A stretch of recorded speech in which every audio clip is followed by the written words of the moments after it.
yitwa Lieutenant Colonel Manirakiza yari umwe mu basirikare b'igihugu cy'u Burundi barwaniraga mu burasirazuba bwa Repubulika Iharanira Demokarasi ya Congo barwana ku ruhande rw'ingabo za leta FARDC bafatanyije na FDLR Wazalendo ndetse n'abacansho barwana na M23 bahanganiye mu bice bitandukanye cyane cyane muri Kivu y'Amajyaruguru na Kivu y'Amajyepfo babanje kwirukanwa muri Kivu y'Amajyaruguru hanyuma rero ubwo bari mu mujyi wa Goma baza kujya muri Kivu y'Amajyepfo za Bukavu nabwo baza kwirukanwa na M23 iza no kubakurikirana iza kubasanga hariya mu bice bya Uvira hafi na Bujumbura. Uyu mugabo bivuga ko yaje kuraswa ndetse akomeretswa bikomeye cyane n'ingabo za M23 hanyuma ahita yihutanwa vuba na bwango kuri Tanganyika Keya n'ibitaro bikomeye cyane byo mu gihugu cy'u Burundi kugira ngo bikomeze kumuvura bikomere barebe ko ubuzima bwe bwasubira ku murongo. Ariko kandi bivuga ko byaje kunanirana biza kurangira uyu mugabo yitabye Imana. Gusa amwe mu makuru twabashe gukura cyangwa se twabashe kumenya nuko mbere yuko uyu mugabo yitaba Imana cyangwa se apfa yavuze amagambo ababaje ndetse yanateye ubwoba abandi basirikare bari ku rugamba muri burasirazuba bwa Repubulika ya Demokarasi ya Congo. Ariko kandi ayo magambo bivuga ko yavuze kuri Perezida Evariste Ndayishimiye ati mu by'ukuri uyu Ndayishimiye ati wafashe icyemezo cyo kohereza ingabo mu burasirazuba bwa Repubulika ya Demokarasi ya Congo ntabwo azi akaga izi ngabo ziri guhura nako. N'amagambo ya Lieutenant Colonel Manirakiza hamwe rero n'andi magambo menshi cyane yavuze ku mukuru w'igihugu cy'u Burundi ndetse n'ingaruka intambara ikomeje kugira ku gihugu cy'u Burundi. Mbere yuko apfa bivuga yuko iminota 20 mbere yuko uyu mugabo aza gushira mwuka yagaragazaga ibimenyetso by'uko agiye kwitaba Imana.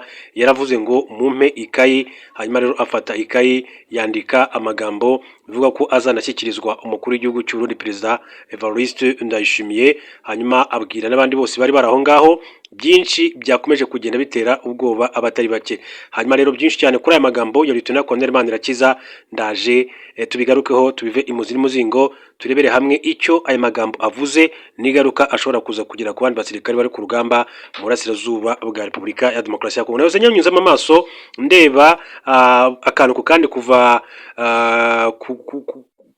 ku ntango ndetse kugera ku musozo w'aya magambo ya Lieutenant Colonel Manirakiza yateye abantu benshi cyane ubwoba. Ndetse ariko kandi binavuga ko uyu mugabo bagerageje gusaba inzego z'umutekano ndetse n'igihugu cy'u na Perezida Evariste Ndayishimiye ko yavanwa muri bitaro akajyanwa kuvurirwa mu gihugu cy'ibindi kuko byarashoboka ko ubuzima bwe baburamira, ariko ntibigeze babyemera. Biza rero kurangira ahasize ubuzima cyangwa se yitabye Imana muri bitaro bya Tanganyika Keya. Reka rero tuze tugaruke kuri iyo baruwa yandikiye umukuru w'igihugu cy'u Burundi mbere gato yuko baza kubaha inshamake y'andi makuru y'ingenzi akomeje kugenda avugwa mu burasirazuba bwa Repubulika ya Demokarasi ya Kongo ndetse mu karere k'ibiyaga bigari muri rusange.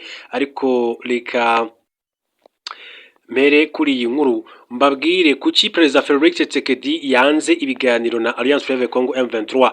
Umusesenguzi mu bya politike mu karere witwa Tite Gatabazi yasobanuye ko kuba ubutegetsi bwa Repubulika ya Demokarasi ya Congo bwanze gusubira mu biganiro by'amahoro bubihuza n'ihuriro rya FC23 ribirwanya bidatunguranye hashingiye ku myitwarire ya Perezida Felix Tshisekedi amaze iminsi agaragaza. Leta ya RDC yanze ibiganiro byaba by'imbona nkubone cyangwa se byifashisha ikoranabuhanga rya video conference mu gihe ikomeje kwinubira ko AFC23 yafashe umujyi wa Uvira n'ibindi bice byo mu kibaya cya Rusizi. Mu kiganiro yahaye itangazamakuru Tite Gatabazi yavuze ko Perezida Felix Tshisekedi yabikoze nk'amacenga asanzwe yitwaza iyo abonye igisubizo ku kibazo cy'umutekano muke kigiye kuboneka. Ati njyewe ntabwo bintunguye, nabisomye nk'abandi bose mbona biri muri ya myitwarire ya Perezida Felix Tshisekedi. Usubiye inyuma gato ubona ya macenga ye Rwanda uko byagenze ku munota wa nyuma i Washington ba minisitiri b'abanyamahanga bombi bagiye gusinya. Minisitiri Kayumba Wagner ngo databuja arambujije. Akomeza agira ati ibyavuzwe nyuma yuko basinya ibyo byose bimenyetso ugenda ufata wabishyira hamwe rero ukavuga uti hari uruntu reba uburyo Uvira yavuzwe bitandukanye cyane n'ibyahabereye. Avuze ko Uvira yagizwe urwitwazo kuri Perezida Felix Tshisekedi mu kutobya ibiganiro byari bigiye gutanga umusaruro ku mpande zombi hagati y'u Rwanda na Congo ndetse kandi na leta ya Congo na M23. Hanyuma andi makuru bihuta kugira ngo tugaruke ku nkuru yacu muri rusange mbabwire ko habonetse izindi nyandiko zirenga miliyoni zivuga kuri dosiye ya Jeffrey Epstein. Urwego rw'ubushinjacyaha rwa Leta Zunze Ubumwe za Amerika rufatanyije n'urwego rushinzwe iperereza muri Amerika FBI rwagaragaje ko rwavumbuye izindi dosiye zirenga miliyoni ziyongera kuri dosiye za Jeffrey Epstein. Jeffrey Epstein yari umunyemari ukomeye cyane watawe muri 2019 akurikiranyweho ibyaha bikomeye cyane birimo gucuruza abana bato hagambiriwe kubashora mu busambanyi.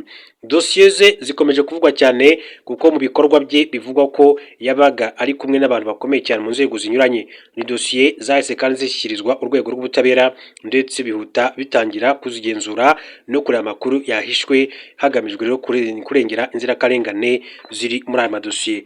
Dufite abanyamategeko bari kugenzura ndetse bahisha ibyemewe n'amategeko ko bihishwa kugira ngo harengerwe abakorewe icyaha, ndetse dosiye zose tuzazishyira hanze vuba bishoboka.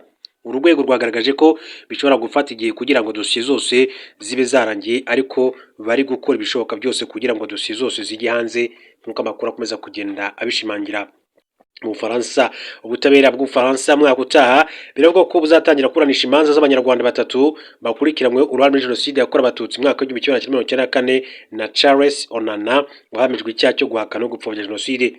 Umunyamategeko Richard Gisagara waburaniye abaregera indishyi mu manza z'abanyarwanda baburanira mu Bufaransa ku 24 Ukuboza 2025 atangaje televiziyo y'u Rwanda ko mu banyarwanda bazaburanishwa harimo babiri bazaba baburana ubujurire. Nk'uko uyu munyamategeko yabisobanuye, muri Gashyantare 2026 urubyiruko rw'ubujurire rw'urukiko rwa Paris rwa Rwanda i Paris mu Bufaransa ruzatangira kuburanisha ubujurire bwa Muhayimana Claude wakatiwe igifungo cy'imyaka 14 muri 2021. Muhayimana yavukiye mu yahoze ari Perefegitura ya Kibuye mu Burengerazuba bw'u Rwanda mu mwaka w'1961 mu gihe cya jenoside yari umushoferi w'imodoka ya Guest House yahungiye mu Bufaransa ahabwa ubwenegihugu mu mwaka wa 2010. Tariki ya 16 Ukuboza 2021 urugereko rw'urubanza rw'iremezo rw'urukiko rwa Rwanda rw'i Paris mu Bufaransa rwahamije Claude Muhayimana ufatanyacyaha muri jenoside no mu byaha byibasiye inyokomuntu rumukatira igifungo cy'imyaka 14 nyuma yo kwemeza ko yatwaraga intwerahamwe zabaga zigiye kwica abatutsi. Maître Gishard yasobanuye ko muri Kamena 2026 urubyiruko rw'ubujurire rw'urukiko rwa Rwanda rwa Paris ruzaburanisha ubujurire rwa Dr Rwamucyo Eugene wabaye umuyobozi w'ishami ryahoze ari Kaminuza Nkuru y'u Rwanda Université Nationale du Rwanda rishinzwe ubuvuzi. Dr Rwamucyo wari umuganga i Butare yatangiye kuburana tariki ya 1 Ukwakira 2024 ashinjwa ibyaha bya jenoside n'ibyaha byibasiye inyokomuntu byakorewe mu yahoze ari Perefegitura ya Butare. Twihuta kugira ngo tujye ku nkuru yacu nyirizina, reka nce mu gihugu cya Algeria. Mabwire ko inteko ishinga amategeko muri Algeria yatoye itegeko ryemeza ko ibyo Ubufaransa bwakoze mu gihe bwakolonizaga iki gihugu cyo mu majyaruguru ya Afurika ari ibyaha kandi ko bukwiriye kubisabira imbabazi bukanatanga indishyi y'akababaro. Iri tegeko kuri bamwe ryagaragajwe nk'ikimenyetso cy'uko umubano w'ibihugu byombi ukomeje kujya ahabi, ndetse ko aribwo bwa mbere ibihugu byombi byabaho bidacana uwaka. Kuva mu myaka 63 ishize Algeria yabona ubwigenge icitse ubukoloni bw'Ubufaransa. Ubufaransa bwakolonije Algeria kuva mu mwaka w'1930 kugeza mu mwaka w'1962. Iki gihugu cyo mu Barabu cyabonye ubwigenge mu ntambara y'imyaka 7 impande zombi z'Irwana yasize iguyemo abantu barenga 1,5 miliyoni biganjemo Abanyalgeria. Ubufaransa bugaragaza ko umubare w'abapfuye utigeze ugera kuri icyo kigero. Perezida w'Ubufaransa Emmanuel Macron aherutse kandi kwemeza ko ibyo igihugu cye cyakoreye muri Algeria mu gihe cy'ubukoloni ari bya byibasira inyokomuntu gusa, ntabwo yigeze abisabira imbabazi. Ibi ni bimwe mu byatumye bagize inteko ishinga amategeko muri Algeria batora uyu mushinga w'itegeko usaba ko Ubufaransa bwasaba imbabazi ndetse kandi bukanatanga indishyi y'akababaro ku byaha byakozwe ubwo bwakolonizaga iki gihugu. Ubwo iri tegeko ryatorwaga abagize inteko bari bambaye foulard ziriho amabara y'iki gihugu banaririmba bati urakabaho Algeria. Ku rundi ruhande guverinoma y'Ubufaransa ntabwo iragira icyo itangaza kuri itegeko ryatowe ribasaba gusaba imbabazi ndetse no gutanga indishyi y'akababaro ku byaha yakoze muri Algeria. Ikaze rero kuri aya makuru ku buryo burambuye, duhera ku nkuru yacu yitwa Lieutenant Colonel Manirakiza. Yari umusirikare kandi umwe mu bakomeye cyane barwanaga mu ntambara yo mu burasirazuba bwa Repubulika Demokarasi ya Kongo ku ruhande rwa leta ya Kongo. Ni ihuriro ribamo ingabo z'Uburundi FARDC, FDLR, abacanshuro ndetse na Wazalendo. Uyu musirikare rero akaba yitwaga Lieutenant Colonel Patrice Manirakiza wari umaze hafi ibyumweru bigera kuri 3 avurwa ibikomere byakuye mu gitero yagabwe na drone y'intambara y'ihuriro rya F23 rirwanya ubutegetsi bwa Repubulika Demokarasi ya Kongo. Yapfuye mu gitondo cyo kuri 24 Ukuboza 2025 mbere gato yuko tugera kuri tariki 25 munsi abakristo Gatolika ndetse n'abandi bose babyemera bizizaho umunsi wa Noheli. Lieutenant Colonel Manirakiza yarasiwe muri centre ya Ruvungi mu ntara ya Kivu y'Amajyepfo mu gitondo cyo ku itariki ya 6 Ukuboza akomereka bikabije. Icyo gihe yari ku cyiciro cya bato ya 18 y'ingabo z'u Burundi zoherejwe muri RDC. Uyu musirikare akimara kuraswa yacyuwe mu Burundi bwango ajyanwa mu bitaro bya Tanganyika Keya biri mu byakiriye inkomere nyinshi cyane z'abasirikare b'iki gihugu barwanira mu burasirazuba bwa RDC. Byagaragaye ko abaganga bo muri bitaro batashobora kuvura Lieutenant Colonel Manirakiza kuko ibisebe byakomeje kubora aho gukira. Aba baganga basabye ko ajyanwa kuvurirwa mu Buhinde ariko ubuyobozi bukuru bw'igisirikare burabyanga. Amakuru ava i Bujumbura yemeza ko hari abandi basirikare benshi cyane bakiriwe n'ibitaro bya Tanganyika Keya bamaze iminsi bicwa n'ibikomere bakuye ku rugamba kubera kubura ubuvuzi bukwiye. Urugamba rwabereye mu bice byo mu kibaya cya Rusizi cya Seruzizi mu ntangiriro zo ku kwezi, rwapfiremo abasirikare benshi cyane b'u Burundi, abandi benshi bafatwa miri, abatorotse basubira mu gihugu cyabo. Lieutenant Colonel Atanazi Minani yapfuye tariki ya 4 Ukuboza, nawe yararashwe na drone ya FC-23 ubwo yamusangaga mu gace ka Barika. Abasirikare 3 bamurindaga nabo bapfanye nawe. Ikindi rero uyu mugabo bivuga ko mbere yo gupfa yatanze ubutumwa bukomeye cyane kuri President Evariste Ndayishimiye.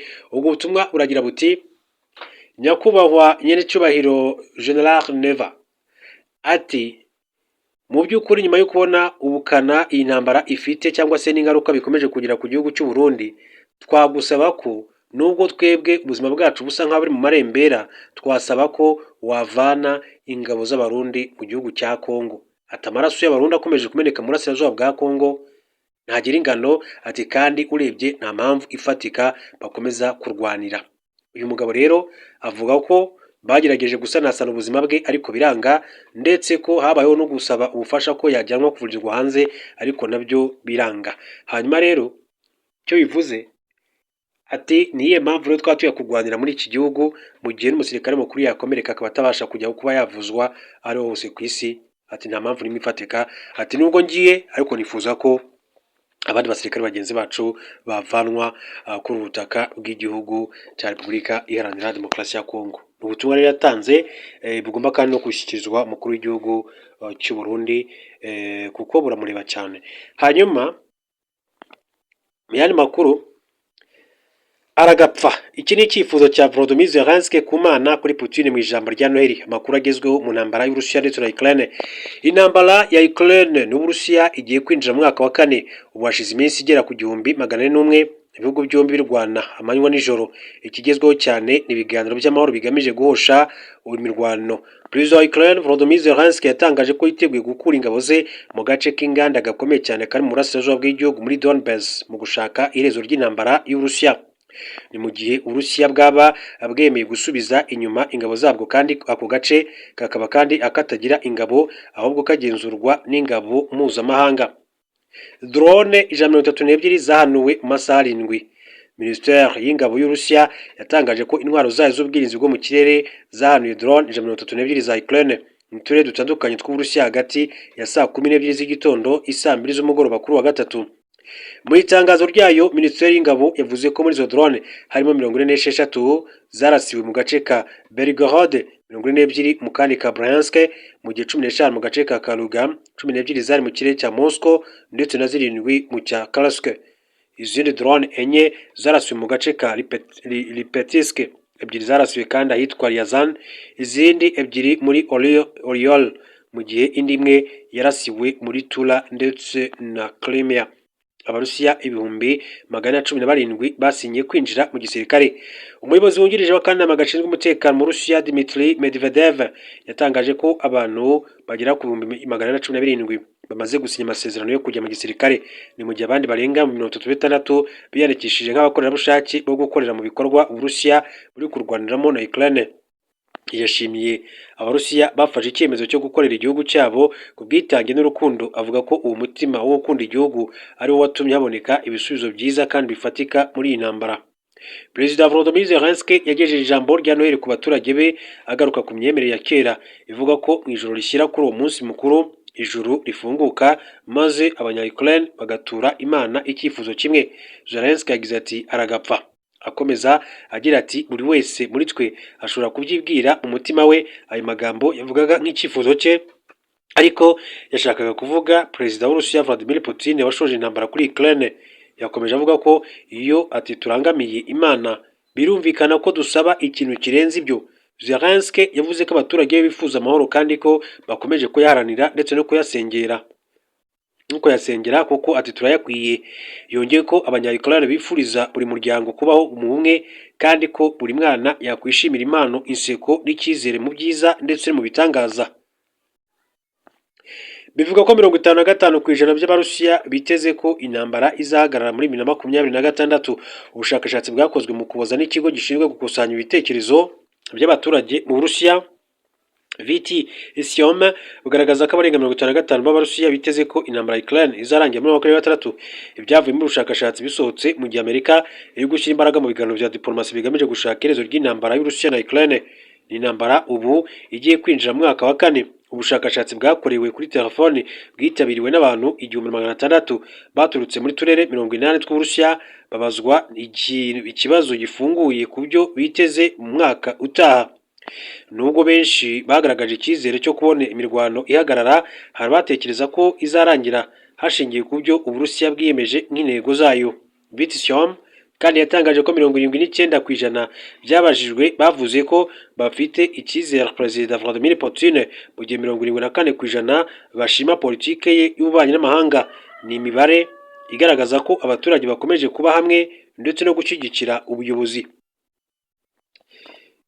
Bikomeza kuba bivugwa rero kuri ya ntambara mu gihugu cya Ukraine ndetse bakomeje guhanganamo n'igihugu cy'Uburusiya. Ubufaransa aza kujyana no gufungirwa Ilahi mu Buholandi. Hanyuma bitewe n'impamvu z'uburwayi zikomeye cyane zagiye zimugaragaraho ndetse bivuga ko yamaze gutakaza ubushobozi bwo kuba yaburana ndetse no kwibuka bimwe mu byagiye biba mu Rwanda, haje gufatwa icyemezo cy'uko agomba kurekurwa. Hanyuma rero ubu ngubu hakaba hashakishwaga igihugu kigomba kumwakira. Ibihugu byose hafi ya byose, yaba Ubuholandi ntibubyemera, yaba ibihugu bituranye Ubuholandi ntibubyemera. Igihugu cyemeye gusa ko cyamwakira n'u Rwanda kubera ko ari umuturage w'igihugu cy'u Rwanda, ariko kandi nawe yakomeje ndetse n'amategeko we kwanga ko yakorezwa mu gihugu cy'u Rwanda. Ni inkuru rero itunguranye kandi itugezeho muri aka kanya muri aya masaha kuri Bwana Kabuga Felicien. Uyu nguyu ukurikiranyweho uruhare muri jenoside yakorewe Abatutsi mu mwaka w'1994. Reka mbaze mbahe inshamake makuru make mu buryo bw'ingenzi minota nk'ibiri, hanyuma ngaruke mbaha amakuru ku buryo burambuye agezweho kuri Bwana Kabuga Felicien. Duciye mu gihugu cy'Uburusiya, mabwire ko Uburusiya buteganya ko myaka 10 iri imbere bugiye kuzashyira ku kwezi uruganda rutunganya amashanyarazi rukoresha ingufu za nucleaire ruzabufasha mu bikorwa by'ubushakashatsi. Gahunda igamije gutanga amashanyarazi azafasha gahunda yabwo yo gukora ubushakashatsi ku kwezi ndetse no gushyigikira sitasiyo y'ubushakashatsi ihuriweho n'Uburusiya n'Ubushinwa. Bimvikana ko Ubushinwa ndetse n'Uburusiya bamaze kugera kuri cyane bijyanye n'ikoranabuhanga. Kuva mu mwaka w'1961 ubwo Umurusiya Yuri Gagarin yabaga umuntu wa mbere ugiye mu isanzure, Uburusiya bwiyumvaga kandi bwishimira kuba ari igihugu kiyoboye mu bushakashatsi bwo mu kirere. Gusa mu myaka ya vuba ishize bwagiye busigara inyuma ya Leta Zunze Ubumwe za Amerika ndetse n'Ubushinwa bukomeje kurushaho gutera imbere muri uru rwego. Icyifuzo cy'intego mu by'Uburusiya mu bushakashatsi bwo mu isanzure byakunze guhura n'imbogamizi zinyuranye. Nyuma y'aho muri Kanama 2023 icyogajuru Luna 25 cyasandaliraga ku kwezi kiri kugerageza kugwa. Muri icyo gihe kandi Elon Musk yahinduye bikomeye cyane uburyo bwo kohereza ibyogajuru mu isanzure. Ikigo cya Leta y'Uburusiya gishinzwe iby'isanzure cyitwa Roscosmos cyatangaje ko giteganya kubaka uruganda rw'amashanyarazi ku kwezi bitarenze umwaka 2033 ndetse cyasinye amasezerano n'ikigo gikora ibikoresho byifashishwa mu byogajuru kugira ngo rero kizabyubake. Roscosmos yavuze ko intego y'uruganda ari ugutanga amashanyarazi azafasha gahunda y'Uburusiya ku kwezi, harimo ibyogajuru bigenzura imirimo ikorerwa ku kwezi, rovers, station n'ubushakashatsi bwo ku kwezi n'ibikorwa remezo bya station mpuzamahanga y'ubushakashatsi ku kwezi ihuriyeho n'Uburusiya muri rusange. Mu buryo bw'inshamake kugira ngo tujye ku nkuru yacu ivugwa kuri Bwana Kabuga Felicien, babwire ko Leta Zunze Ubumwe za Amerika yitwa Bwana Trump, perezida wa Leta Zunze Ubumwe za Amerika, yibasiye mugenzi we wa Colombia Gustavo Petro, amutera ubwoba ko ashobora guhura n'ingaruka kubera ibiyobyabwenge bya cocaine, avuga ko biva muri Colombia bijya muri Amerika. Ibyo byakurikiye amagambo perezida Gustavo yavuze anenga Amerika yari yafatiriye ubwato butwara petroli ya Venezuela, avuga ko n'igice kinini cya Amerika y'Epfo cyubatswe ku butaka bwibwe. Ubwo Trump yari mu kiganiro n'abanyamakuru ku 22 Ukuboza yavuze ko Gustavo ari umuntu mubi cyane, amusaba kwitonda kubera ikiyobyabwenge cya kokayine bivuga ko cyoherezwa muri Leta Zunze Ubumwe za Amerika. Ati dukunda abaturage ba Colombia ariko umuyobozi wabo mushya ni umunyamahane kandi agomba kwitonda. Bwana Trump yavuze ko hari inganda 3 zikora kokayine kandi byiza ari uko zahita zifungwa. Ibihano Amerika yafatiye Venezuela ndetse no gufatira ubwato bw'iki gihugu butwara ibikomoka kuri petrol byongereye umwuka mubi hagati ya Colombia na Amerika. Perezida Gustavo yakomeje kandi kunenga politiki ya Amerika, ananenga bikomeye cyane ibikorwa bya Amerika byo kohereza ingabo muri Venezuela. Muri Nzeri 2025 Minisiteri y'Ububanyi n'Amahanga ya Amerika yatangaje ko ishobora kwambura Gustavo visa nyuma y'ubutegetsi bwa Trump gushyiraho ibihano bijyanye no kurwanya ikwirakwira ry'ibiyobyabwenge, ariko Colombia ivuga ko bishingiye ku mpamvu za politike hagati ya Leta Zunze Ubumwe za Amerika ndetse n'iki gihugu cya Leta Zunze Ubumwe cya Colombia nk'uko Gustavo Petro abivuga. Hanyuma guverinoma y'Uburusiya yatangaje ko abantu bagera kuri 3 barimo abapolisi 2 biciwe n'igisasu mu mujyi wa Moscow mu Burusiya. Abapolisi 2 bashinzwe umutekano mu muhanda babonye umuntu uteye impungenge hafi y'imodoka y'abapolisi ku muhanda wa Yeletsekaya muri Moscow mu gihe bageragezaga no kumuta muri yombi, rero haturika igisasu. Komite ishinzwe iperereza mu Burusiya yatangaje ko umuntu wa gatatu wapfuye ari ukekwaho icyaha. Iki gisasu cyaturikiye hafi neza yaturikiye ikindi cyahitanye umujenerali w'Umurusiya kwa mbere. BBC yanditse ko abatangamakuru bo mu butasi bw'igisirikare cya Ukraine bavuze ko umwe mu Burusiya yahitanywe abashinze kubahiriza amategeko 2 nk'ikimenyetso cyo kutishimira politike y'ubushotoranyi.